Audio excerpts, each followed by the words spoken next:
Alright, sekali lagi selamat malam di dalam kebaktian online kita, kebaktian online bahasa. Puji Tuhan sampai hari ini kita masih ada lagi di sini untuk menerima firman Tuhan, untuk diberkati lewat firman Tuhan. Firman Tuhan itu juga dipanggil suara Tuhan, ya. Biasanya kita tidak mendengar suara Tuhan seperti ada orang yang mengatakan mereka mendengar suara Tuhan secara audibly, ya. Mereka dengar suara Tuhan, tapi kebanyakan suara Tuhan itu di dalam suara hati, ya, still small voice. Tapi salah satu cara untuk kita mendengar suara Tuhan adalah lewat firman Tuhan, lewat Alkitab. Karena itulah sebenarnya segala sesuatu yang kita dengar, yang kita lihat, visi, mimpi, nubuatan, ya, yang mengatakan Tuhan berbicara kepada kita atau kepada nabi untuk kita atau sesiapa saja berbicara untuk kita harus diukur menurut firman Tuhan. Katakan amin, ya. Ya, menurut firman Tuhan. Jadi firman Tuhan ini suara Tuhan. Sebenarnya kalau kita baca firman Tuhan, kita sedang membaca suara Tuhan, kita sedang membaca Tuhan Yesus. Kalau kita baca firman Tuhan, mendengar firman Tuhan, kita mendengar perkataannya Tuhan, karena ini adalah firman yang diilhamkan Tuhan kepada kita. Dan firman ini luar biasa, dia hidup, dia lebih tajam daripada pedang yang bermata dua. Luar biasa firman Tuhan ini kreatif, firman Tuhan ini dia bekerja luar biasa, dia membawa kesembuhan, membawa pemulihan, membawa mujizat di dalam kehidupan kita saudara, karena ini adalah firman Tuhan. Haleluya. Haleluya. Malam ini saya mau mendorong kita, malam ini saya akan berbicara tentang kepastian di dalam menantikan Tuhan. Dan kita akan lihat ini di dalam Mazmur 27. Jadi kalau ada Alkitab Anda buka di dalam Mazmur 27 saudara-saudara. Mari kita pergi Mazmur 27, Psalm 27. Psalm 27, dalam sini bahasa Indonesia, aman dalam perlindungan Allah. Tapi saya mau bawa kita malam ini, firman Tuhan ini, sebagai dorongan kepada kita, kepastian di dalam menantikan Tuhan. Karena ini berbicara tentang menantikan Tuhan. Right? The assurance in waiting on the Lord. The assurance in waiting on the Lord. Luar biasa. Nah, saudara, saya baca. Kita baca dari ayat 1, kita ada waktu. Mari kita baca Mazmur 27 dari ayat 1 hingga ayat 14. Mari sama-sama saudara. Tuhan, katanya dari Daud, ayat 1 dari Daud. Ini Mazmur Daud. Ya, dari Daud katanya ayat 1. Tuhan adalah kekuatanku. Tuhan adalah terangku, saudara. Tuhan adalah terangku dan keselamatanku. Kepada siapakah aku harus takut? Tuhan adalah benteng hidupku. Terhadap siapakah aku harus gemetar? Ayat 2, ketika penjahat-penjahat menyerang aku untuk memakan dagingku, yakni semua lawanku dan musuhku, mereka sendirilah yang tergelincir dan jatuh. Haleluya.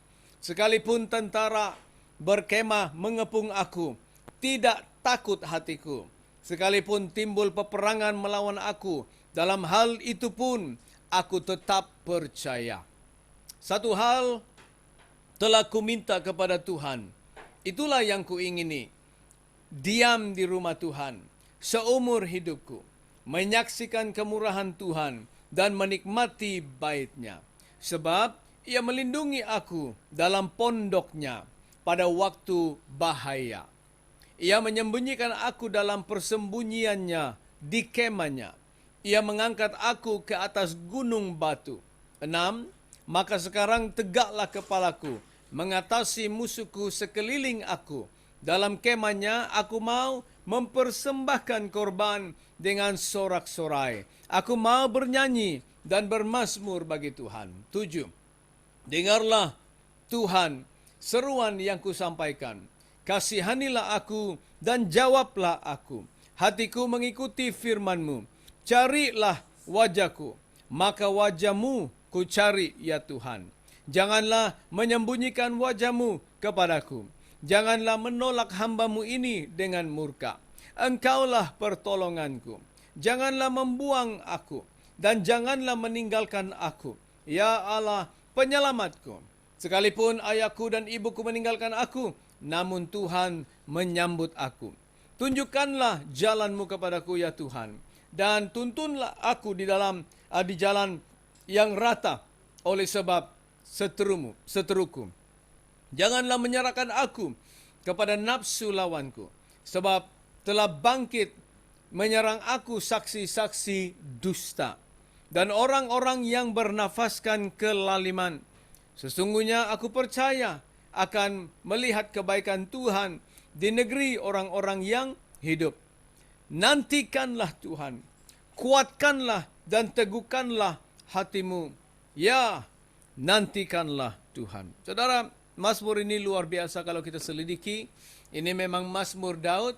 Latar belakangnya sebenarnya kita tidak tahu bila Mazmur ini dituliskan, sama ada dituliskan sewaktu Daud menyamar menjadi gila, ya, di depan raja Raja Amon, dan juga mungkin setelah Absalom memberontak Daud. Banyak latar belakang yang dicadangkan, being suggested, tapi kita tidak tahu yang pasti latar belakang apa.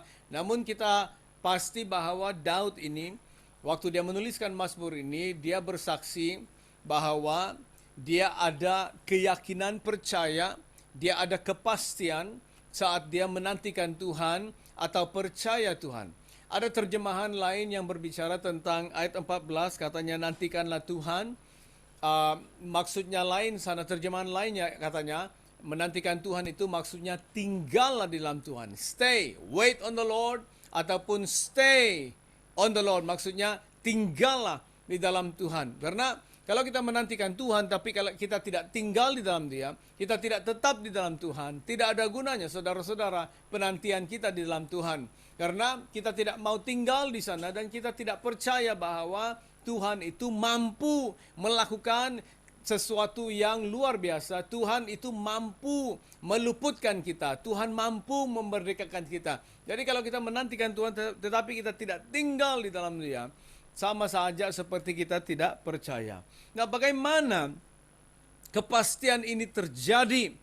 Atau Daud ini, kenapa dia ada kepastian tentang apa yang terjadi dalam kehidupan dia saat dia menantikan Tuhan, saat dia mengalami tentangan dari musuh. Ya, karena di ayat 1 hingga 3 dia berbicara tentang itu, apabila musuhnya bangkit, mengelilingi dia dan sebagainya. Bagaimana Daud ini dia mengalami kepastian saat dia menantikan Tuhan. Mari kita baca saudara. Karena yang pertama, menantikan Tuhan itu maksudnya kita fokus, ya saudara. Ayat 1 hingga 3 kita akan baca. Dia fokus. Menantikan Tuhan itu kita fokus kepada Tuhan. Dialah tumpuan kita, saudara-saudara. Karena kalau kita menantikan kepada Tuhan dan kita berpikir tentang masalah kita, apa yang terjadi? Masalah kita itu seperti kita memperbesarkan masalahnya. Masalah itu di dalam kehidupan kita, saudara. Contohnya, kalau handphone saya ini saya pegang di depan saya. Ini contohnya masalah. Kalau masalah itu dia jauh dari saya, saudara, dia jauh, dia kelihatan kecil, ya. Tapi kalau saya dekatkan, itu masalah saya di depan mata saya, ya, seperti dia sangat besar dan menutupi segala sesuatu. Itu yang terjadi dalam kehidupan manusia. Itulah kalau kita menantikan Tuhan, kita fokus kepada Tuhan. Kita akan lihat, kita akan renungkan siapa Dia itu dalam kehidupan kita. Jadi di sini Daud berbicara kepada kita, memberikan kita ada 4 perkara tentang Tuhan di ayat 1 hingga 3. Mari kita baca dari ayat 1, dari Daud katanya, Tuhan adalah terangku dan keselamatanku. Kepada siapakah aku harus takut? Tuhan adalah benteng hidupku. Terhadap siapakah aku harus gemetar? Ayat 3, sekalipun tentera berkemah mengepung aku, tidak takut hatiku. Sekalipun timbul peperangan melawan aku, dalam hal itu pun aku tetap percaya ataupun yakin. Kalau dalam bahasa Inggris, ya, the war should rise against me, in this will I be confident. Confident. Jadi Daud berkata, walaupun peperangan terjadi, tapi katanya hal itu pun aku tetap percaya ataupun yakin. Jadi ada 4 perkara atau karakter Tuhan. Katanya Tuhan adalah, the Lord is. Tuhan itu adalah kepada kita. Tuhan itu adalah apa di dalam hidup kita. Bagi Daud katanya Tuhan itu adalah terangku. Yang kedua, Tuhan itu adalah keselamatanku. Yang ketiga, Tuhan adalah kekuatanku. Dalam bahasa Inggris, bentengku. Dalam bahasa Inggris, kekuatan. The strength. The Lord is my strength. The strength of my life. Dan yang keempat, Tuhan adalah keyakinanku ataupun confidence. Confidence dalam bahasa Inggris. Ya, confidence. Jadi, ini menyebut tentang karakter Tuhan. Itulah Daud ini memiliki kepastian saat dia menantikan Tuhan, percaya Tuhan. Kenapa? Karena dia kenal siapakah Tuhan itu di dalam kehidupan dia. Jadi soalannya saudara, siapakah Yesus dalam hidupmu? Siapakah Tuhan itu dalam hidupmu? Banyak orang Kristen, dia hanya cari Tuhan apabila dia ada masalah. Alangkah baiknya saudara, kita hidup bagi dia, sehingga kita mengenal dia, siapakah dia di dalam kehidupan kita. Kalau kita pelajari nama-nama Tuhan, seperti Jehovah Nisi, maksudnya Allah itu adalah kita punya banner, panji kita. Allah adalah panji. Panji itu melambangkan kemenangan. The Lord is my banner, Jehovah Nisi. Maksudnya Allah itu adalah panji kemenangan kita. Jadi dia adalah kemenangan kita. Ya, Jehovah Jireh atau Yireh, Allah yang menyediakan, dia menyediakan kepada kita. The Lord is my provider. Dialah. Jadi ada suatu hubungan, pengalaman yang personal, ya, yang pribadi. Kita kenal dia. Ya, Tuhan itu adalah Jehovah Rohi. Maksudnya the Lord is my shepherd. The Lord is my shepherd. Dia adalah gembalaku. Jadi dialah yang menuntun kita, memimpin kita saudara-saudara. Jadi siapakah dia dalam hidupmu saudara? Adakah dia hanya Tuhan yang kita percaya distant, ya, yang ada jaraknya jauh sekali, seolah-olah kita ya susah untuk mendekat kepada Tuhan, susah untuk mencapai Tuhan. Siapakah dia dalam kehidupanmu? Bagi Daud, dia menerima suatu kepastian karena dia tahu siapa Tuhan dalam hidup dia. Katanya, Tuhan adalah terangku. Tuhan adalah keselamatanku. Tuhan adalah bentengku ataupun kekuatanku. Tuhan adalah keyakinanku atau my confidence, saudara-saudara. Siapakah Tuhan dalam hidupmu? Pelajari kalau ada waktu, pelajari nama-nama Tuhan, renungkan dan terima. Karena mempelajari nama-nama Tuhan itu bukan hanya menyatakan karakter Tuhan, siapa dia dalam hidup kita, tapi juga mempelajari nama-nama Tuhan, menyatakan janji Tuhan dan juga kemampuan Tuhan, apa yang dia boleh lakukan dalam kehidupan kita. Saudara, siapakah dia dalam hidupmu? Yang kedua, menantikan Tuhan itu bermaksud kita mencari dia. Yang pertama, mencari dia. Ayat 4 hingga 10. Ayat 4, kita cari dia. Yang kedua, kita rest in Him. Rest itu bukan saja istirahat dalam Tuhan, tapi percaya Tuhan. Kita tidak boleh memiliki suatu ketenangan apabila kita tidak percaya Tuhan. Dalam hidup kita seperti itu. Seperti bayi. Bayi itu kalau dia nangis, lalu orang lain ambil dia, angkat dia tetap nangis dan nangis. Karena bayi itu, saudara, dia kenal siapa ibu dia. Ya, kebanyakanlah ibu dia lah. Kadang-kadang bapaknya juga, kadang-kadang. Tapi biasanya ibulah. Ya, kalau orang lain yang ambil, kakak dia kah, makcik dia kah, orang lain kah, dia tetap nangis karena dia tidak ada ketenangan. Kenapa? Dia tidak percaya kepada orang yang mendukung dia. Tetapi kalau saat dia diberikan kepada ibunya, serta-merta anak itu akan diam dari nangisnya. Kenapa? Karena sekarang dia sudah rasa, dia tahu dia berada di dalam dakapan ibunya, saudara-saudara. Itulah bayi itu akan tenang. Jadi sama dengan kita, kalau kita tidak percaya di dalam tangan Tuhan, kita dipegang oleh Tuhan. Kita percaya bahwa Allah itu mampu untuk melindungi, mampu untuk menyediakan, mampu untuk melakukan mujizat. Kita tidak akan ada ketenangan, kita tidak akan ada keamanan dalam hidup kita. Saudara, menantikan Tuhan maksudnya kita cari Dia. Maksudnya kita yakin akan Dia. Kita istirahat dalam percaya dan keyakinan. Yang ketiga, kita menyembah Dia, saudara. Percaya Tuhan itu juga melambangkan penyembahan kita kepada Dia. Karena banyak orang Kristen dia menyembah Tuhan tapi sebenarnya tidak percaya. Banyak orang Kristen kalau hari Minggu dia nyanyi, wah begitu luar biasa ya. Lompat-lompat barangkali, menari, tepuk tangan saat nyanyi dilakukan dalam gereja. Dia bernyanyi juga. Tetapi di dalam kehidupan sehariannya, apabila ada masalah dia akan goyah. Apabila ada masalah dia putus asa. Apabila ada masalah dia akan komplain, dia akan bersungut-sungut, dia akan bergumul, saudara-saudara. Kenapa? Kurang percaya kepada Tuhan. Saudara, penyembahan itu luar biasa. Penyembahan itu bukan saat kita nyanyi lagu kepada Tuhan, ya, angkat tangan kepada Tuhan, tapi penyembahan itu maksudnya kita percaya Dia, lahir daripada keyakinan percaya kita kepada Tuhan. Di ayat 6 kita boleh baca. Menantikan Tuhan juga bermaksud kita belajar dari Dia.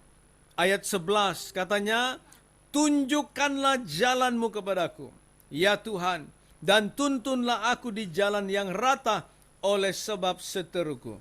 Jadi menantikan Tuhan itu mendapat kepastian karena kita akan belajar dari Dia.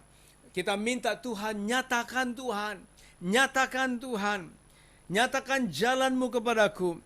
Tuntunlah aku di jalan yang rata. Ya, kita belajar percaya bahwa Tuhan menyatakan kepada kita jalannya. Menyatakan kepada kita jalan mana yang harus kita lalui. Penyelesaian apa yang harus kita ambil. Ya, maksudnya kita belajar. Jadi menantikan Tuhan itu bukan hanya tunggu saja supaya durian jatuh. Bukan, saudara. Tapi kita belajar, tanya, belajar berdoa. Kita akan belajar dari Dia. Tuhan akan menyatakan jalannya kepada kita. Menantikan Tuhan juga bermaksud kita mempercayai Dia. Di ayat 13 dan 14. Ayat 13 dan 14 saya akan baca. Sesungguhnya aku percaya, katanya sesungguhnya aku percaya akan melihat kebaikan Tuhan di negeri orang-orang yang hidup. 14, nantikanlah Tuhan, kuatkanlah dan teguhkanlah hatimu, ya nantikanlah Tuhan. Saudara, menantikan Tuhan untuk mendapat kepastian dalam menantikan Tuhan adalah untuk percaya dan yakin kepada Dia. Daud berkata, sesungguhnya aku percaya akan melihat kebaikan Tuhan di negeri orang-orang yang hidup. Sebenarnya di dalam bahasa Inggris ada kurang di sini di dalam terjemahan bahasa Indonesia. Ada kurang. Di dalam bahasa Inggris katanya, sepatutnya aku patah hati, aku kecewa. Ya, melainkan aku percaya akan melihat kebaikan Tuhan di tanah orang-orang yang hidup. Jadi, kalau kita tidak percaya akan melihat kebaikan Tuhan, kita akan kecewa. Salah satu sebabnya kenapa kita tetap survive, kita tetap progress, kita tetap berdiri sehingga akhirnya karena kita percaya bahwa kita akan melihat kebaikan Tuhan di tanah orang-orang yang hidup. Kalau tidak, kita akan kecewa. David said, I had fainted unless I believe that I will see the goodness of the Lord in the land of the living. Banyak saudara, orang-orang Kristen jatuh, kecewa, putus asa. Kenapa? Karena mereka tidak percaya bahwa mereka akan melihat kebaikan Tuhan di tanah orang-orang yang percaya. Itulah di ayat 14 katanya, nantikanlah Tuhan atau tinggallah di dalam Tuhan. Tetap percayalah saat kamu menantikan Tuhan. Tunggulah Tuhan. Seperti Abraham menunggu sehingga dia mendapat anak, ya, Ishak, bertahun-tahun sehingga mereka sudah tua dan tidak lagi boleh melahirkan karena Sarah pun sudah kering, tak boleh lagi mengandung. Tapi Tuhan melakukan mujizat saat mereka menantikan Tuhan. Sama dengan Zakarias dan Elizabeth. Di saat tua mereka mendoakan supaya mendapat anak. Tapi sudah tua tidak ada anak. Tapi Tuhan memberikan mereka anak. Ya, Yohanes Pembaptis. Malaikat datang kepada Zakarias, katanya, Zakarias, Tuhan telah mendengar doamu. Wah, mendengar doaku? Doa apa? Doa untuk mendapat anak laki-laki. Ya, katanya, oh saya sudah tua, bagaimanakah hal ini akan terjadi? Saya sudah tua. Tapi kata Tuhan, engkau akan mendapat anak laki-laki. Nantikan Tuhan. Nantikan Tuhan. Seperti Hana, dia berdoa karena dia mandul. Tidak boleh melahirkan karena mandul. Tapi dia menantikan Tuhan. Tuhan memberikan dia Samuel yang menjadi nabi yang luar biasa dan menjadi pemimpin Israel yang luar biasa. Saudara, ada berkatnya untuk menantikan Tuhan. Tinggal di sana. Tinggal di dalam Yesus. Tinggal di dalam janji Tuhan. Tinggal di dalam firman Tuhan. Nantikan Tuhan karena janji Tuhan itu akan terkabul di dalam kehidupan kita. Katakan haleluya. Haleluya. Mungkin ada di antara kita sedang berdoa untuk Tuhan campur tangan dalam bisnis kita, dalam keluarga kita, dalam pergumulan kita, dalam saat kita sakit.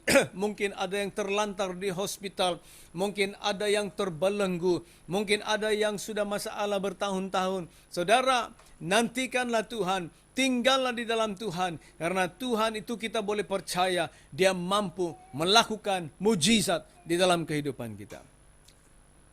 Dalam Yesaya 40 ayat 31, dia berbicara tentang orang yang menantikan Tuhan. Mungkin kita akan baca Yesaya 40, buka dalam Yesaya 40 dari ayat 28 ya. Kita baca dari 28 supaya kita akan tahu konteksnya. Katanya, tidak kau tahu? Tidakkah kau tahu? Don't you know? Have you not known? Tidakkah kau tahu dan tidakkah kau dengar? Memanglah kita tidak tahu dan kita tidak dengar kalau kita tidak datang gereja dan kita tidak baca Alkitab. Tapi kalau kita baca Alkitab dan kita datang gereja, kita akan tahu dan kita akan dengar. Tapi katanya di sini, tidakkah kau tahu, tidakkah kau dengar? Tuhan ialah Allah kekal yang menciptakan bumi dari ujung ke ujung. Ia tidak menjadi lelah dan tidak menjadi lesu. Tidak terduga pengertiannya. Wah, luar biasa.